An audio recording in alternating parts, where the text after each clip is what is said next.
What happens when an 18-year-old kid who just months ago was sitting in math class suddenly finds himself in the NBA, facing men twice his age and 10 times as experienced? Most people would expect him to crumble under the pressure, to be overwhelmed by the size, speed, and intensity of the league. But that wasn't the story of LeBron James. Because from the moment he stepped onto the court, it became clear that this teenager from Akron, Ohio, wasn't here just to participate. He was here to dominate. His rookie season wasn't just a debut. It was a declaration. The NBA had been warned about the chosen one, and by the end of his first year, no one doubted that title anymore. It all began on June 26, 2003. The Cleveland Cavaliers, desperate for a savior, selected LeBron James with the #1 overall pick. The hype around this kid was unlike anything the NBA had ever seen. He was still a teenager, yet his high school games had been broadcast on national television. Magazine covers had already crowned him the future of basketball. The expectations weren't just high, they were historic. But on October 29, 2003, when the lights of the NBA finally hit him,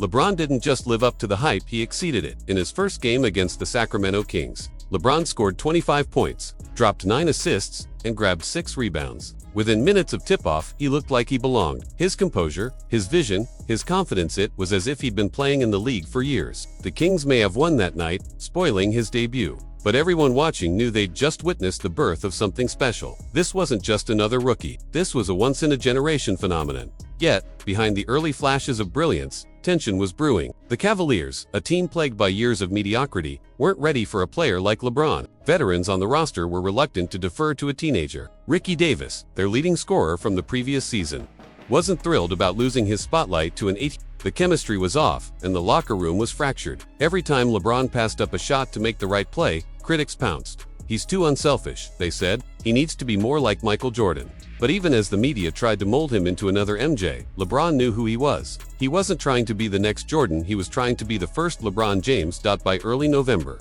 the Cavaliers were spiraling. They started the season 0-5. The rookie phenom who was supposed to turn the franchise around was suddenly surrounded by whispers of failure. But if LeBron felt the pressure, he never showed it. Each game became another test, another chance to prove himself. Against the Washington Wizards and an aging Michael Jordan, LeBron showed poise beyond his years, putting up impressive numbers and keeping his composure against his idol. Still, wins were hard to come by, and frustration grew. The breaking point came late in November during a game against the Atlanta Hawks. Ricky Davis, still bitter about his diminished role, clashed with coaches and teammates. He was eventually suspended. That was the moment the Cavaliers realized something had to change. This team couldn't move forward unless it was built around LeBron James. And from that point on, the organization started clearing the path for him.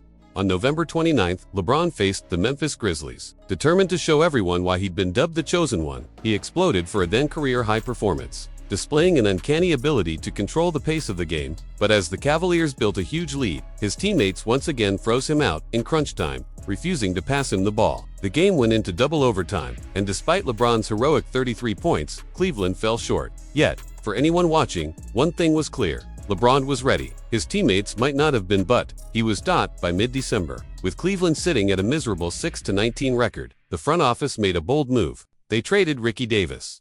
Many questioned the decision after all. He was their leading scorer, but management had seen enough. The future of the Cavaliers wasn't Davis, it was the 18-year-old from Akron, and the impact was immediate. Freed from the tension of sharing the spotlight, LeBron took off. He scored 36 points against the Milwaukee Bucks, then followed it up with another dominant outing against the Chicago Bulls. Ironically, the team that Michael Jordan had turned into a dynasty. The comparisons between the two were only growing louder. Christmas Day 2003 marked another milestone. LeBron played his first holiday game against the Orlando Magic, dropping clutch buckets and carrying his team into overtime. But despite his efforts, Cleveland suffered another loss. At that point, the Cavaliers were 11-25. It was a brutal record, and fans began to question if LeBron could really lead them to the postseason. But those doubts only fueled him further. In January 2004, LeBron faced Kobe Bryant for the first time, a meeting between two players whose paths to greatness were eerily similar. Kobe, playing through injury, outdueled the rookie that night. But the matchup was electric. It felt like a passing of the torch was inevitable, even if the timing wasn't right just yet. Then, tragedy struck.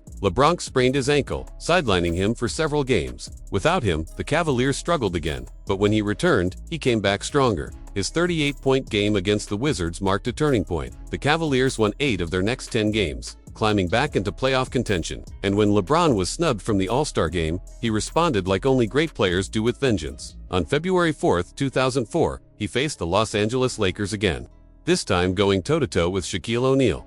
In the final minute, he hit a clutch jumper that should have sealed the game. But as fate would have it, the Lakers clawed back and stole the win. Still, LeBron's performance turned heads across the league. The kid was special. Cleveland's record improved as the season went on. They shocked the defending champions San Antonio Spurs in February, with LeBron leading the charge in spectacular fashion. Suddenly, the playoffs didn't seem like a dream, they felt like destiny. But just when it looked like Cleveland might pull it off, reality hit. A late-season slump cost them key games. Even as LeBron broke his own scoring record, dropping 41 points against the Nets, his team couldn't close out games. The Cavaliers finished 35-47, missing the postseason by a few heartbreaking losses. But despite that, LeBron's rookie year was anything but a failure. He averaged 20.9 points, 5.9 assists, and 5.5 rebounds per game. Numbers unheard of for an 8. He wasn't just the rookie of the year. He was the real deal. He'd shown the world that the hype wasn't exaggerated. That kid from Akron was here to stay. Looking back now, it's easy to forget just how extraordinary that first year was. LeBron didn't walk into the NBA with a superstar team around him. He didn't have veteran support or a system designed for his success. He built it all from scratch. Every point, every assist, every hard-fought game laid the foundation for the career that would follow for championships, multiple MVPs, and the title of the NBA's all-time leading scorer. But in 2003, none of that was guaranteed. What was guaranteed was his work ethic, his vision, and his will to lead. LeBron wasn't just chasing greatness, he was defining it, one game at a time. So now, the question goes to you: do you remember LeBron's rookie season? Do you think any modern player could replicate what he accomplished at just 18 years old? Let's talk about it in the comments below. And if you love deep dives into legendary beginnings like this one, make sure to hit that like button, subscribe to the channel, and turn on notifications so you never miss another story like this. Because this was just the start of a journey that would change basketball forever.